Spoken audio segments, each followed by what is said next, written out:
অবস্থাটা এরকম লাগে। এবং কোনো ক্ষেত্রে আমলের লাইনে কেউ আগে যে পাগল, হ্যাঁ কি বুঝে পুরাটা বান বেটা করবো নাকি বাস্তব কিনে সমাজের অবস্থা হালালে হারামে মন চাই জিন্দিগি, যেমনি মনে চায় টাকা কামায়, বাড়ি গাড়ি সহায় সম্পত্তি অনেক করছে। খেলার সুরে পাশের বাড়িও ফিল্ডে ডুবে গেছে, পাশের জমিগুলো থেকে দুই হাত ডুবে গেছে, দরে কিছু পায় না। যে এইভাবে দখল দিতেছে, করতেছে, খাইতেছে, সে তো নিজেরা অনেক চালাক মনে না। আমার মতো সমাজে কি আছে, সব বোকা আর আমি চালাক। তো একদিন সে মারা গেল। মারা যাওয়ার পরে মাসকালা কি, মারা যাওয়ার সাথে সাথে সেগুলো টাকা পয়সার মালিকা থাকে। কেউ যদি তেহানি করে, আমার নামে সব সম্পত্তি আমি অ্যাকাউন্টে রেখে দিয়ে যাব, কে নেওয়ার ক্ষমতা আছে? তারপরও শরীয়তের মাসআলা, সম্পদ তার না, শ্বাস বন্ধ, সে এক পয়সার মালিক না। এটাই তো মাসআলা। যদিও রেখে দিয়ে যায় নিজের নামে। কারা মালিক হয়? যারা ওয়ারিস, ছেলে মেয়ে, বউ, স্ত্রী, পুত্র, তারাই তো মালিক হয়। তা আমি নিজে অনেক চালাক হইয়া সয় সম্পত্তি করে দিয়ে গেলাম হালালে হারামে সুদে বসে। তো কবরে চলে গেলাম। কবরে গিয়া ফেরেশতাদের তার গুতা যত আছে আমি খেতে থাকলাম, আর আমার সয় সম্পত্তি ভোগ করলো আমার ছেলে মেয়েরা। চালাক বিষয়টা, অনেক চালাক না?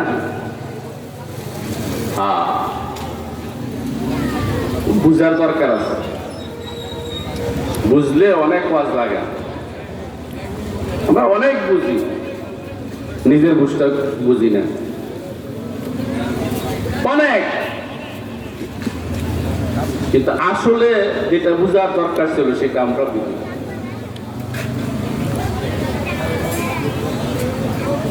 যাই হোক, সময় যেহেতু কম, আমি আপনাদের সামনে যে সূরা তেলাওয়াত করছি, সূরার আলোকে দুইটা কথা। 114টা সূরার একটা সূরা সূরাতুল আসর। ওয়াল আসর, সময়ের শপথ, মহাকালের শপথ। আপনারা সবাই বলেন তো, শপথ করতেছেন কে? আল্লাহ। কাকে শোনাইতেছেন? বান্দাকে। মহাকালের শপথ, ওয়াল আসর, যুগ, সময়, সময়ের শপথ। সময়ের শপথ কেন করলেন আল্লাহ পাক? সময়ের সাথে সবকিছু মিলবে, নামাজ, রোজা, হজ, যাকাত, জীবন পরিচালনা, সব কিছু। এবং সময়ের সাথে সংশ্লিষ্ট জান্নাত, জাহান্নাম। অর্থাৎ কেউ যদি সময়কে কাজে লাগায়, মূল্যবান বানায়, তো সে অল্প সময়ের বিনিময়ে এরকম মূল্যবান বানাইছে, আল্লাহ পাক খুশি হইয়া তাকে জান্নাত দিয়ে দিয়েছে। সুবহানাল্লাহ, জোরে বলেন সুবহানাল্লাহ। আবার আরেকজন ব্যক্তি সময়কে কাজে লাগাই নাই, মূল্যবান বানাই নাই, 80 বছর পাইছে, কাজে লাগাই নাই, 80 বছর পাওয়ার পরও সে দুর্যোগে গেছে। বুঝলেন এই কথাটা? হাদিসে আল্লাহ রাসূল বলছেন, মান ক্বালা সুবহানাল্লাহ, যে ব্যক্তি বলবে সুবহানাল্লাহ, উরিসাত লাহু নাখলাতুন ফিল জান্নাহ, আল্লাহ পাক তার জন্য জান্নাতে একটা গাছ লাগাইবেন। সুবহানাল্লাহ। আচ্ছা, এই হাদিসের একটু ভিতরে ঢুকেন, আল্লাহ রাসূল কি বুঝাইতে চাইছেন?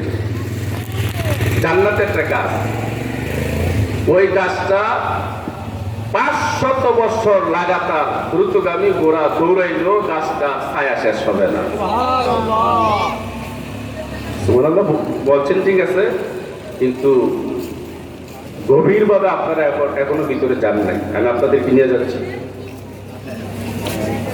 আল্লাহ রসুলের যুগে ঘোড়া ছিল দ্রুতগামী বাহন। ঘোড়ার কথা আল্লাহ রসুল বলছেন, একটা ঘোড়া যদি 500 বছর পর্যন্ত দৌড়ায় তারপরও গাছের ছায়া শেষ করতে পারবে না। আল্লাহ রসুলের যুগে যদি বিমান থাকতো, বিমানের কথা বলতেন, 24 ঘন্টায় বিমান রাউন্ড দিয়ে চলে আসে। 24 ঘন্টায় এই পৃথিবী রাউন্ড দিয়ে একটা বিমান চলে আসে। সেই বিমান যদি 500 বছর পর্যন্ত দৌড়ায়, যেই গাছটা আপনি মালিক হয়েছেন ওই গাছটার ছায়া শেষ করতে পারবে না। জোরে বলেন সুবহানাল্লাহ। ভাইরা বাবারা, একটা গাছ, ওই গাছটার আমি মালিক হইলাম জান্নাতে। ওই গাছটার মালিক কয় সেকেন্ডে হইলাম? মাত্র 2 সেকেন্ড করেন। সুবহানাল্লাহ,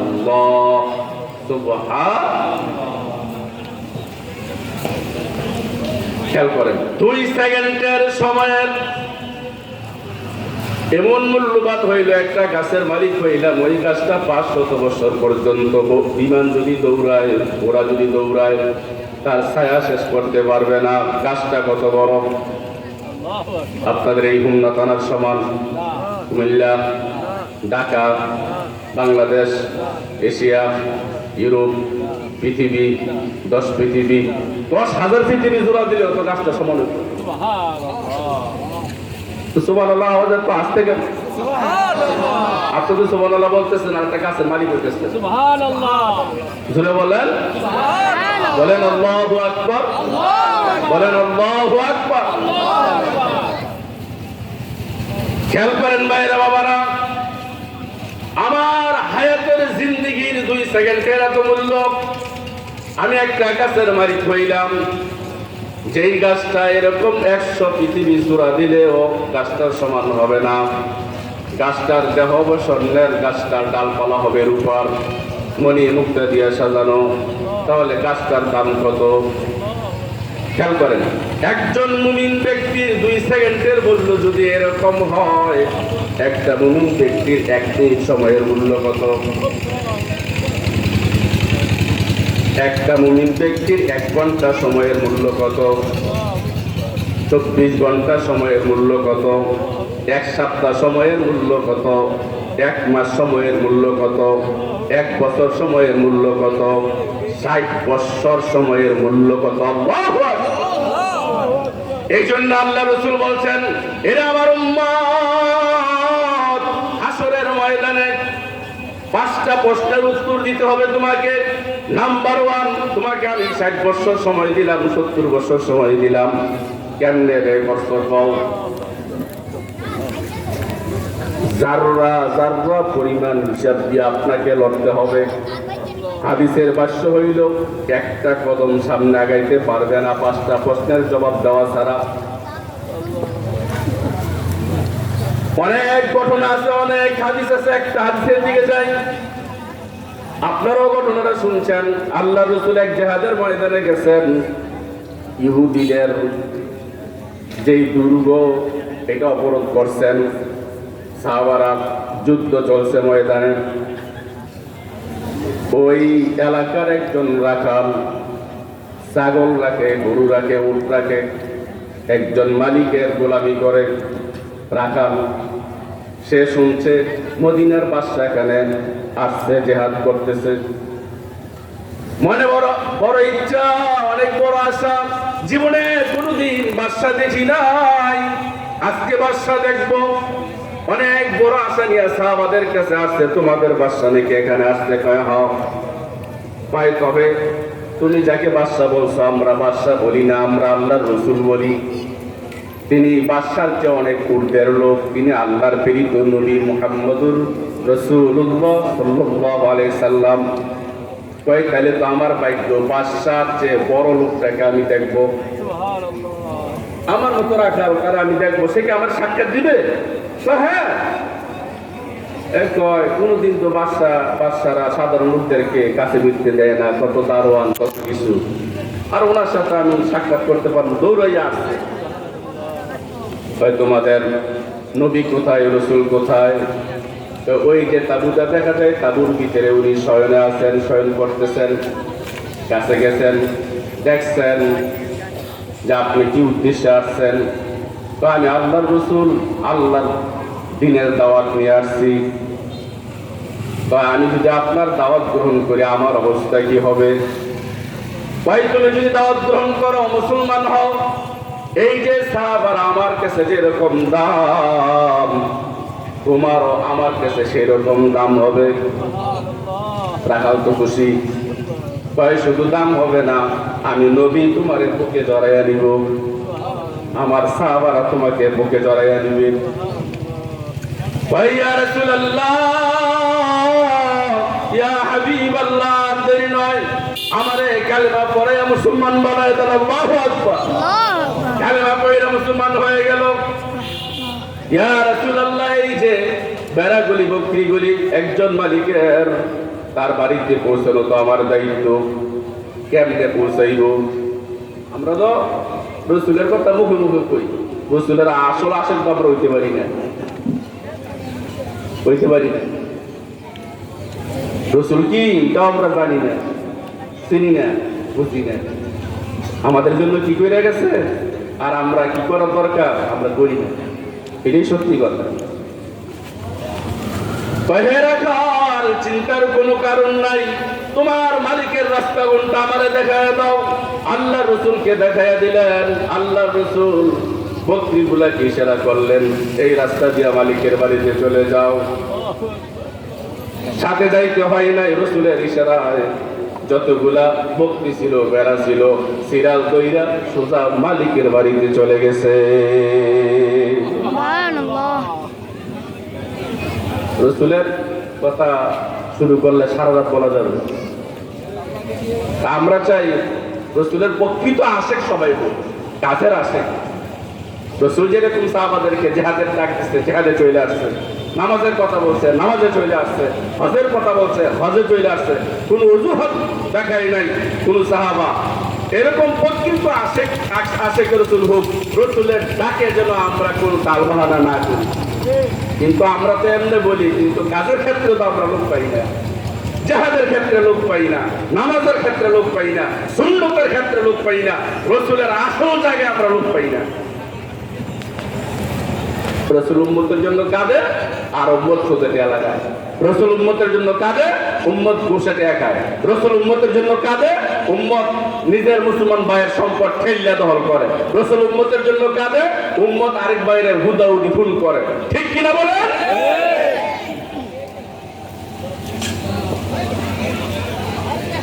বাবা ছেলের নামে মামলা, ছেলে বাবার নামে মামলা, মা মেয়ের নামে মামলা, মেয়ে বাবার নামে মামলা, স্বামী স্ত্রীর নামে মামলা, ভাই ভাইয়ের নামে মামলা। মুসলমান না কাফের? মুসলমান এগুলি করতেছে না?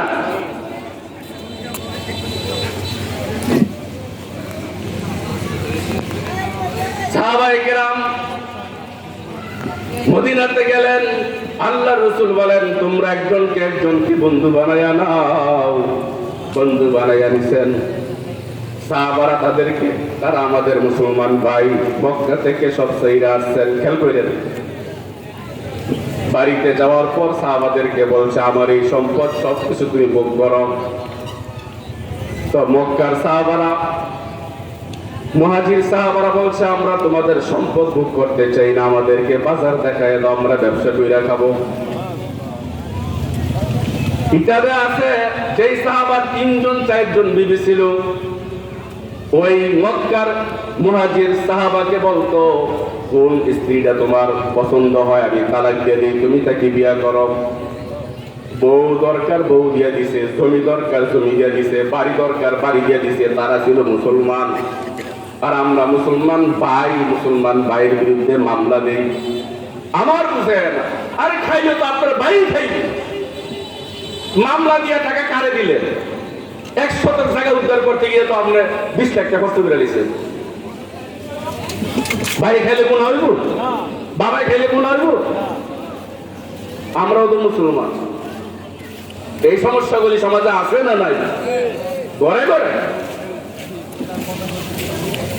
এত সহজ। রাখাল আসলো, ইয়া রাসূলুল্লাহ, ইয়া হাবিবাল্লাহ, আমি আসছি, আমার কি আদেশ? ইতিমধ্যে প্রত্যেকটা সাহাবা তাকে বুকে জড়াইয়া নিছে। আল্লাহর রাসূল নিজে তাকে বুকে জড়াইয়া নিছে। বলেন সুবহানাল্লাহ। আমার কি কাজ, আমার কি করতে হবে? আমি তো মুসলমান হয়েছি।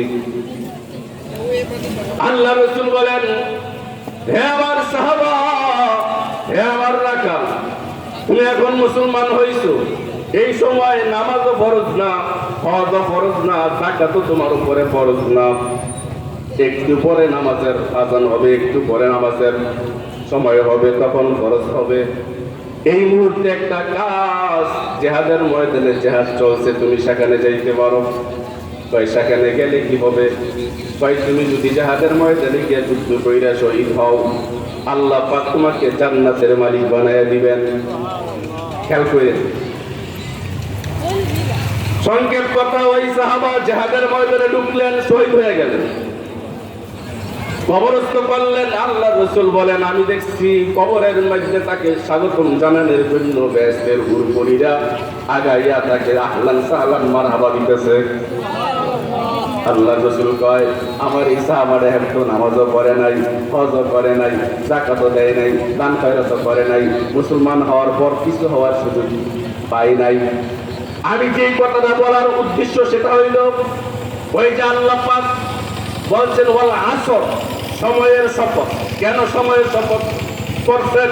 এই জন্য করছেন, অনেক মানুষ অল্প সময় কেমন দামি বানায়, এত দাম, অল্প সময়ের বিনিময়ে সে চিরস্থায়ী জান্নাতের মালিক হয়ে যায়। যেমন এই সাহাবা রাসূলের সোহবতের কতক্ষণ ছিলেন, ঈমান গ্রহণ করছেন, রাসূলের কথা মানছেন, জিহাদে গেছেন, একটা দিনও যায় নাই, জান্নাতের মালিক হয়ে গেছে। অল্প সময়, কিন্তু সময়কে মূল্যবান বানাইছে, জান্নাতের মালিক হয়ে গেছে।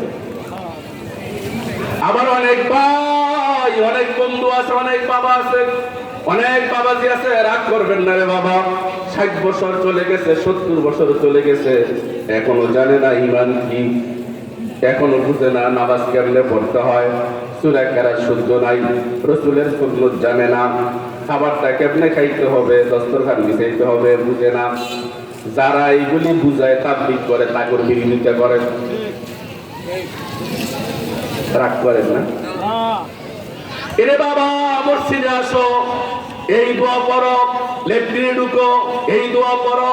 এই বাবা, খানা খাওয়ার সময় রাসূলের এই সুন্নাত, ইস্তেঞ্জা গেলে এই সুন্নাত, গোসল করলে এই ফরজ, এই সুন্নাত। আমার ভাইরা, বাবা বাবা বইলা বইলা দিন শিখায়, রাসূলের সুন্নাত শিখায়, তাদেরকে আমরা খারাপ ধারণা করি। আর আমার চরিত্র এত খারাপ, সুদের সাথে নাম, ঘুষের সাথে নাম, নামাজ পড়ি না, রোজা রাখি না, তারপরও আমি বাবা। বিচারের দিন হবে, আসরের দিন, সেদিন তো পালানোর সুযোগ থাকবে না। এই জন্য আল্লাহ পাক বলছেন, তর্ক বিতর্কের দরকার নাই, ওয়াল আসর, সময়ের কসম। এরা আমার বান্দা, সময়ের শপথ, বাঁচতে পারবি না। আয়াহসাবুল ইনসানু আইয়ুতরাকা সুদা, মানুষ কি মনে করেন তার এমনি ছেড়ে দেব? সূরা কিয়ামত 19 নম্বর পারা দেখেন, আয়াহসাবুল ইনসান, মানুষ কি মনে করে আইয়ুতরাকা সুদা, তার এমনি ছেড়ে দেওয়া হবে? নাক দিলাম, কান দিলাম, চক্ষু দিলাম, লিভার দিলাম, বডি দিলাম, কিডনি দিলাম, বাল্ব দিলাম, আমি নিজে খুব দ্রুতভাবে সঞ্চালন করতেছি, তারে চালাইতেছি 60-70 বছর, তাকে আমি এমনি ছেড়ে দিব? আলাম নাজআল লাহু আইনাইন, আমি কি দুইটা চক্ষু দেই নাই? ওয়া লিসানাও ওয়া শাফাতাইন, আমি কি জিহ্বা দেই নাই? দুইটা ঠোঁট দেই নাই? দেই নাই? আফা হাসিবতুম আন্নামা খালাকনাকুম আবাসা, মানুষ কি মনে করে যে আমি তার এমনি সৃষ্টি করছি? ওয়ান্নাকুম ইলাইনা লা তুরজাউন।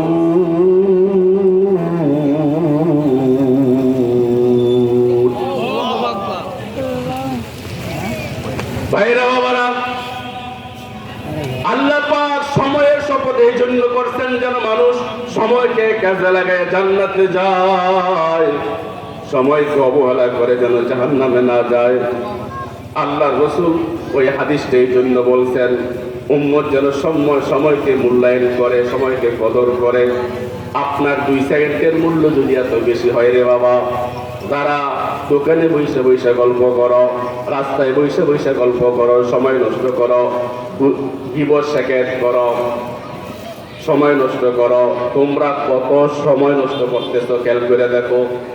তোমার সেকেন্ডের 2টা সেকেন্ডের এত দাম, তোমার প্রতিটা মুহূর্তের কত দাম তুমি বুঝলা না, একদিন বুঝবা। আনিসুর রহমান আশরাফি সাহেব খুব সুন্দর করে কয়, জাহান্নামে দেওয়ার পর সে বলবে, আল্লাহ এখন বুঝছি, জাহান্নাম দেখছি, জান্নাত দেখছি, এখন আমার আবার দুনিয়াতে পাঠায় দাও। কোরআনে আছে, وهم يسترخون فيها ربنا أخرجنا نعمل صالحا غير الذي كنا نعمل। আয় আল্লাহ, আর সহ্য হচ্ছে না, দুজকের আগুন আর সইতে পারি না রে মাওলা, একটিবারের জন্য দুনিয়াতে আবার পাঠাইয়া দাও। আয় আল্লাহ, দুনিয়াতে গিয়া শুধু নেক আমল করবো, বদ করবো না, সমাজে বসবাস করবো না, কবরস্থানে থাকবো, পাতালতা খাইবো, বিয়ে শাদী করবো না, শুধু তোমাকে ডাকবো। এবার বুঝছি, এবার বুঝে আসছে, আর ভুল হবে না, আমারে দুনিয়াতে পাঠাইয়া দাও। তখন আল্লাহ পাক বলবেন, রে আমার বান্দা, তোমার বন্ধু নামাজ পড়তো, নামাজ পড়লে জান্নাতে গেছে, তুমি কেন পারো নাই? তোমার পাশের দোকানদার নামাজ পড়িয়া জান্নাতে গেছে, তুমি পড়ো নাই কেন? তোমার পাশের চাকরিজীবী নামাজ পড়িয়া জান্নাতে গেছে, 3 মহিনা জান্নাতে গেছে, তুমি পারো নাই কেন? এমন সমাজে এমন অনেক লোক আছে না, ঘরে ঠিক মতো চাউল ডাউল নাই, দিনের দিনে কামে রোজগার করে, কিন্তু এখন তো নামাজও মিস পায় না, আসেন রোজা ছাড়ে না, হজ করে আছে, তাবলিগে সময় যায়, অথচ এমন কোন সম্পদ নাই, তুমি পারলা না কেন? ওয়াল আসর, সময়ের শপথ, ইন্নাল ইনসানা লাফি খুসর। আল্লাহ পাক বলেন, অবশ্যই মানুষ লাফি খুসর, ক্ষতির ভিতরে আছে। সময়ের শপথ কইরা বলতেছি, সময় যারা কাজে লাগায় না তারা ক্ষতির ভিতরে আছে। قد خسر الذين كذبوا بلقاء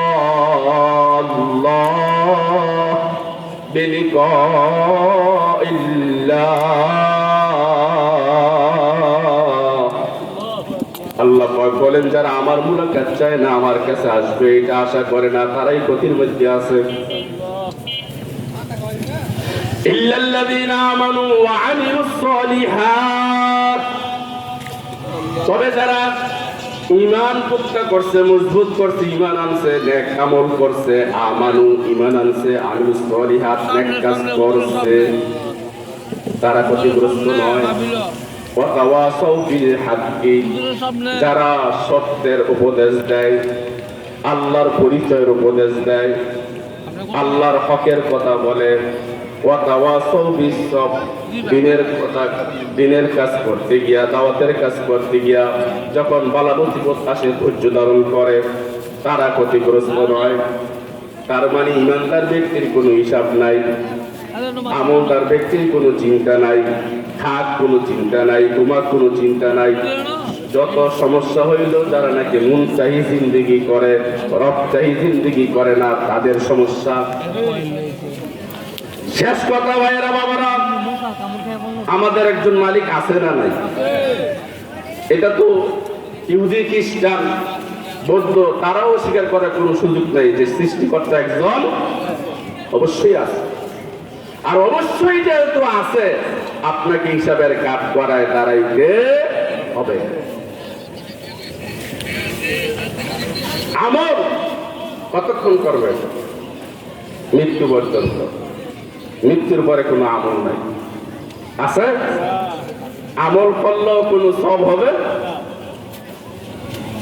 এরে ভাই, রে বাবা, মৃত্যুর পরে তোমার কবরের পাশে কেউ ডাকবে না, আসো আজান হয়েছে নামাজ পড়ো, রমজান আইছে রোজা রাখো, হজ করো, যাকাত দাও, কেউ তোমাকে ডাকবে না। তুমি যদি নেক আমল কইরা থাকো, সেই অন্ধকার কবরে তুমি এক ঘুম দিবা, আরামের ঘুম, শান্তির ঘুম। জান্নাতি ঘুম কিয়ামত পর্যন্ত এক ঘুমে চলে যাবে। সেই রকম একটা জিন্দেগি যদি আমরা করতে পারি তাহলে মাহফিল সম্ভব।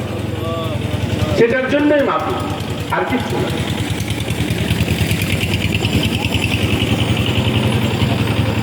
আল্লাহর বিপদ সৃষ্টি আমি মৌত আমার নাম, কবের লীলা সঙ্গ করা হইল আমার কাম। পিতা মাতা হরণ করে এতিম করিস, আওলাদকে হরণ করে কাঁদাই বাবা মা। ভাই কিনিয়া কাঁদাই বোন, বোন কিনিয়া ভাই, আমার ভীষণ সবল হইতে রক্ষা করো নাই। স্বামী কিনিয়া কাঁদাই বিবি, বিবি কিনিয়া স্বামী, সময় হলে তোমার নিকট হাজির হব আমি। ইলা আজালিন মুসাম্মা মউতু কাসিন কুল্লু নাসিন শারিবু, কবর বাইতিন কুল্লু নাসিন দাখিলু। ইহা হাম সব মুসাফির হয় ওহি আখির ঠিকানা, তুই আগে রওয়ানা হয় তুই পিছে রওয়ানা। সময় মূল্যবান হবে। নামাজ পড়েন, সময় মূল্যবান। রোজা রাখেন, সময় মূল্যবান। হজ করছেন, এই সময়টা মূল্যবান। যাকাত দিচ্ছেন, এই সময়টা মূল্যবান। ছেলেকে মাদ্রাসায় পড়াইছেন, এই সময়টা মূল্যবান। যতটুকু সময় দিনের কাজে ব্যয় করেন ততটুকু মূল্যবান। আর যতটুকু সময় এমনে হেমনে বেকালে উদাসীনতায় নষ্ট করেন, এটা আপনার ক্ষতির কারণ। আপনি অল্প সময়ে যদি কাজে লাগাইতে পারেন, মূল্যবান বানাইতে পারেন, তাহলে এখন তো রসুল নাই। এখন হুজুর আমার ৬০-৭০ বছর হয়ে গেছে, এখন আমি কি করব? ৬০ বছরের নামাজ কথা বলতে পারতাম না। আপনি শেষ রাত্রে কোথার কাছে কানতেন?